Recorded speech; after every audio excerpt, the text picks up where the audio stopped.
Period বা মাসিক চলাকালীন সময়ে যতটুকু সম্ভব ডিম এবং চিংড়ি মাছ এভয়েড করা। এই সময়ে ডিম এবং চিংড়ি মাছ খেলে অনেক সময় পিরিয়ড বা মাসিকের সময় একটি দুর্গন্ধ বা আষ্টি দুর্গন্ধ হতে পারে। ডিমের কুসুম বাদ দিয়ে শুধু ডিমের সাদা অংশটা খেলেও চলবে। পাশাপাশি এই সময়টাতে শসা এড়িয়ে যাওয়া ভালো।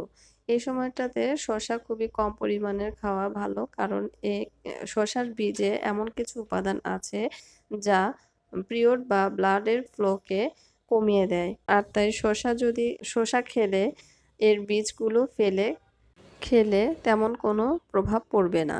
এ সময় অতিরিক্ত তেল চর্বিযুক্ত খাবার এবং অতিরিক্ত মসলাদার খাবার এড়িয়ে চলা উচিত।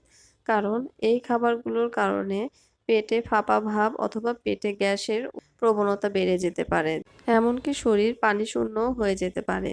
এই সময় দুগ্ধজাত খাবার একটু এড়িয়ে চলার চেষ্টা করা উচিত। কারণ এতে করে গ্যাস্ট্রিকের সমস্যা বেড়ে যায় এবং শরীর পানি ধরে রাখতে পারে না। আবার কোষ্ঠকাঠিন্যের কারণেও